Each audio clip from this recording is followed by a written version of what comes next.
It is not our place to judge. People say this. People say it's not our place to judge. We should not judge. We should leave well alone. And it's like, well, if you want to discuss it, we can discuss it. That's the key thing. If I'm talking about a particular thing, I can talk about a particular thing. This is not simply a get-together with friends, a family get-together, whatever the case may be. If you want to discuss it, we can discuss it. That's quite simple.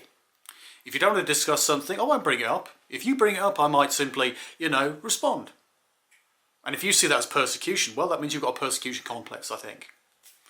If you're a person who cannot cope with the fact that people, disagree with you, that people do not agree with your opinion, then, well, obviously, there are going to be those people who disagree with you and they have differing opinions. It's quite simple. And if you bring up, say, a particular religious sect in, say a family get-together or a meal with friends or some kind of work environment, people might well say, I don't believe in that. And if you take offence at that, that says something very strong about you. It says something very clear about your mentality when it comes down to these issues. Not necessarily all bad, but certainly there are some points to be made there. So it's better that people leave these things out of the way. If you're going to discuss them, ask, what do you think of this? And it's like, I'm really not interested. Don't preach after that. Don't just simply, carry on after that. There's no fucking point. I just said I don't believe. You're not going to convince me with your half-soaked arguments. So really, what are you trying to achieve? Don't get me wrong, some people are offended on the other side. They might well mention something or they might well bring something up. Then they cut off the conversation because they realise they're not going to win. And they're not dealing with a easily manipulated captive audience of, say, family members or friends or whatever the case may be, perhaps work colleagues or anything. And so as a result, they become quite, annoyed themselves. When really they should be recognising, if you want to have a discussion, you can have an intellectual discussion. It says nothing about your rights. It says nothing about what you should or should not do in terms of your own personal freedoms. It's to do with, well, let's have the intellectual discussion about what is actually true. If it is to be an intellectual discussion, then we have to talk about science. We have to talk about what is actually valid, what's confirmed. And if you don't want to go down that route, well, okay. I am prepared to discuss in a more wider philosophical way, and we can leave to one side the factual issues and talk about, say, for example, what is basically mythology, which is basically the root of, religion in terms of its ancient roots. Religion is heavily based around mythology, some of it ancient, some of it modern. More modern with Mormonism and Scientology than it is with Judaism and Islam, but even so, we are still talking about essentially mythology, and it's like, well, can you confirm this? No, okay, it's going to be a discussion about all these different ideas, and I might well bring up, if you mention a particular thing that's a matter of ancient mythology, I'll bring something which is modern mythology, and I could bring in some points that you don't like. Like, these things are just as valid, and I might mention Hindu gods, which are, of course, in many ways the most ancient of religious mythologies, at least those which are documented, and so, yes, I bring those up, and suddenly you feel butter, because you belong to a more, contemporary religion, more modern to the day, I should say. Then, of course, yes, you might feel some offence, but if you don't actually want to have that discussion, you want to simply talk about your sect and your interpretation, and try and convince people to accept things based on your interpretation of your holy book. If you're not already, you may as well be a Jehovah's Witness, because that's all the use you are to me.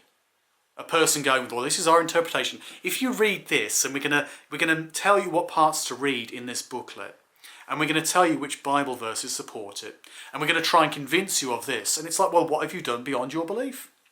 If it's actually about the philosophical discussion, I could say, well, how do you get to those conclusions based on such tiny quotes, verses from the actual Bible, or it could be from the Quran or any number of other books, depending on the sect involved in this discussion. And very often people with their interpretations will select things out of context, and as a result, they lose their value.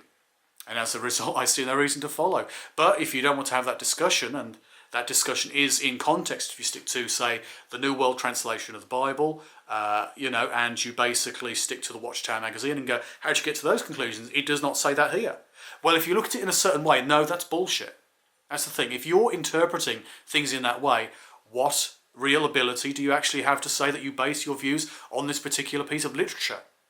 In this particular case, the so-called Holy Bible, or whichever other term you wish to call it.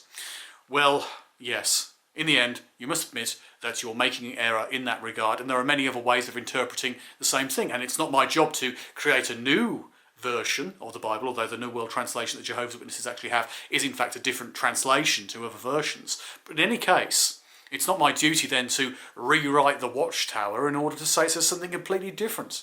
And for that matter, when it comes down to prophecies and things, which is a typical thing with the Jehovah's Witnesses when they talk about end times prophets, they basically seem to forget how they've changed things over the years to match with what's going on now.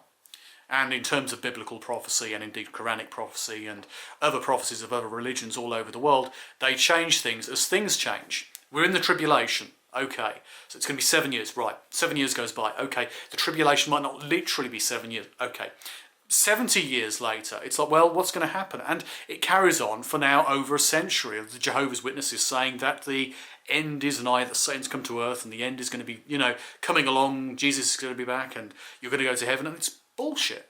It is bullshit.